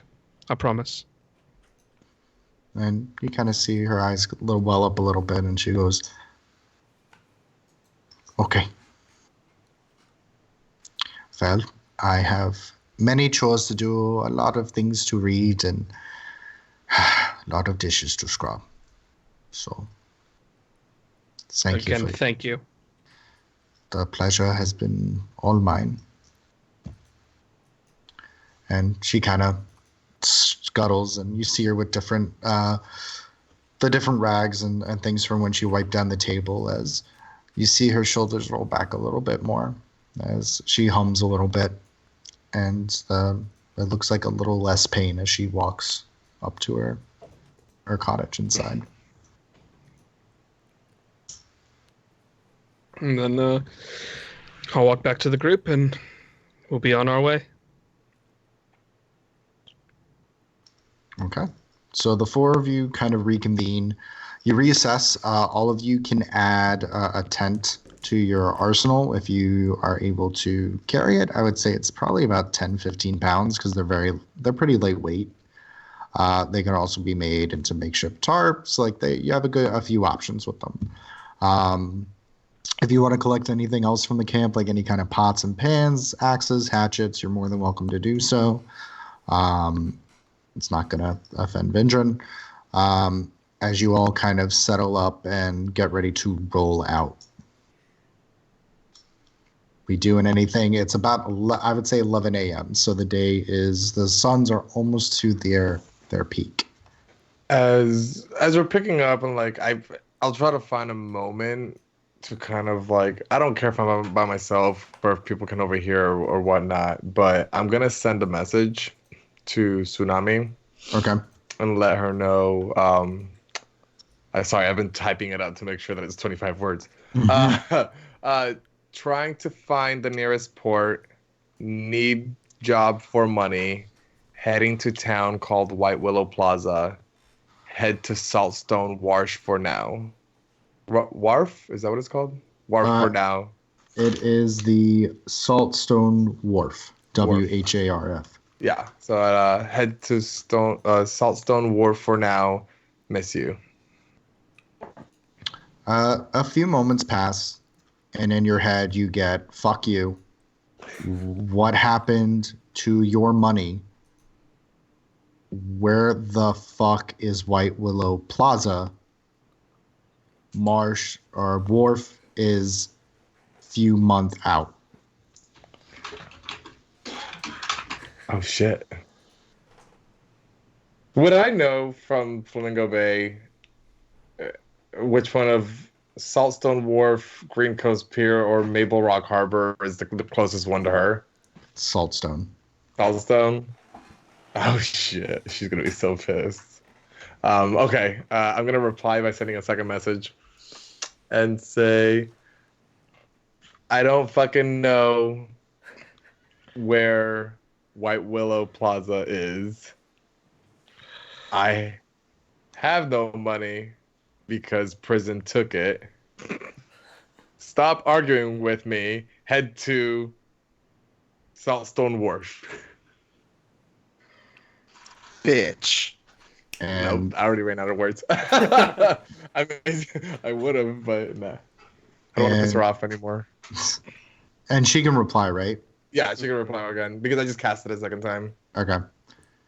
She goes, I don't know who the fuck you think you're talking to, but it's not me, bitch.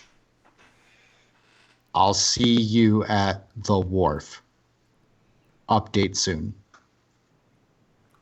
Okay. And then I'll finish packing up. And you kind of see this exchange where, because it is a verbal component, yes? So Correct. you see Thought kind of talk out loud, and you just see this barrage of emotion kind of hit him as it seems like he's being scolded by whatever's going on in his head. And then he replies, you know, through gritted teeth before being scolded again, before he's like rolling his eyes and getting his stuff. Here, have some. And I'll Without pull saying that. a word, I take the drink and I just swig it. I need you to make a Constitution save for me. Worth it. Oh, God. 8. It hits you hard. Your legs feel a little jelly-like, and you're like, whew, oh, you get a little, just a little barfy. It's strong. Like you're expecting an ale taste, and it's hitting you like you just drank a whole bottle of whiskey. And that was from one big swig. Ooh.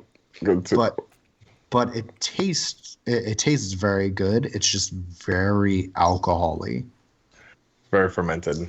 Very fermented. I'll be like, you're the only one I haven't given a sip to. Would you like one? One of us has to be able to lead our travel on the start of it, so you can That's have what my I'm sip. here for. I've been drinking all day and I'm fine. He's Okay. kind of not looking at you, like he's not making eye contact with you. It's almost like he's looking over your head as he says this. Just take a swig. Peer pressure, man. It's a sip. Come on. I'm not drunk. I just tried it. That's all I did. Yeah, You're a little fine. drunk, Thok. You're a little Oh. drunk. I'm good I though. I'll still say that. He's But not he even that. slurs. He's not. He's not drunk. It's fine. Yeah. And I just hold out the bottle. To the beginning of a beautiful No. friendship. And then I'll go ahead and take it, and I'll try and do one of those, like, cover the bottle with my finger while I try and drink it, so that way I don't actually drink anything. Slide a hand check. Oh, for sure. I'm Oh, yeah. watching like a hawk. Y'all want to make investigation checks to see that he's actually drinking it? Yes. Fuck. Yes. Are they So at Thok- disadvantage because they're all drunk? Thok, I'm not disadvantage. Donner, disadvantage. Drummel, you're fine. 17. I rolled a 14. 14. Thok. 5. 11. 17. So, Drummel, you see him put his thumb over the bottle, and Donner's like, yeah. Thok is like, okay. And Alder's like, fucking nerds. I I- got fucking wrecked. I reach and I just pull his thumb out from the tip of the bottle. And your mouth is open as you're trying to mime this, and you are greeted with this this ale in your mouth as it's kind of sitting there. Do you swallow it down? Don't have much of a choice, I guess. Drink the gravy. But And- I'm gonna make sure that the bottle is empty because of how he did that. Okay. Oh no! I need you to make a con check for me at disadvantage because you've taken a lot. Oh fuck. Oh no! 11. Oh no! So you immediately get sloshed, and I need you to make another con save for me. Oh no! He's gonna throw up. We'll see. 11. You start feeling this bile kind of build up in your throat as you're like, No, it's you're And okay. and You're- you And then I'll immediately kind of just look over to Dremel and I'll be like, that was for you, and you go, brother. that was for you, brother, as the stream just comes out of your stomach as it gurgitates forward. It's almost like an exorcist. Yes. I cast Because Mage you're Hand. next to him. I cast Mage Hand, and I'll block it. You block. How big is the mage hand? I don't know. I think it just says it's Probably like... the size of a hand. Yeah, but I got big hands. So you're able to cover your head. I want to do it like close enough. How close is he? Because I want to block it. Because he's got a small face. I so a mean, small you just mouth. pulled his finger from the bottle, so Yeah. you're pretty close. Yeah. All right, so I Are you basically going to have shove enough it back in time his to face. realistically do this? So you're able to do that, and it gets all. I would say it gets all over your waist, legs, and feet for both Dremel and Alder. Well, to the beginning of a beautiful friendship. I take the bottle. Let's fucking do it. And it's Let's very fucking do empty. I look at Alda and I'll just be like, you get no more of the good stuff. You drink only That- swill from this point forward. The next time when I say I don't want some, maybe you should listen. Maybe you should handle your liquor better. And I'll hook the bottle onto my belt and just Mhm. keep walking. Hopefully in the right direction. Yeah. Go ahead. Roll a survival check for me to see if you're going in the right direction. That's not bad. 17. Yeah, you start wandering in the right direction. It takes you a little bit, and you start going the wrong way, and then you're like, nope. And you use the L's, and you're able to turn yourself around. Nope. Follow the river. All right. Does anyone know prestidigitation? Because you guys are just covered in throw up right now. Pukies. I don't. Hold on. I mean, I could use Druidcraft. That would kind of give a I'm- similar sensory effect, right? I have prestidigitation.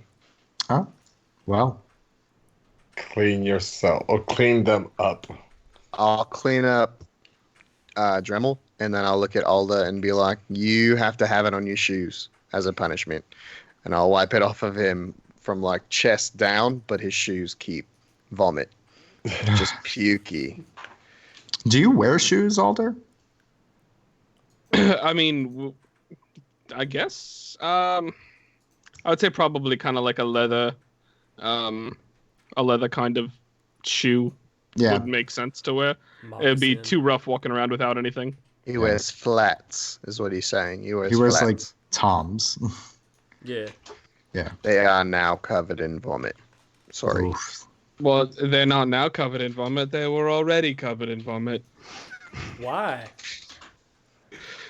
Because I threw up like 2 minutes ago. Not like it's just happened right now. This interaction is happening as you guys are walking along the stream.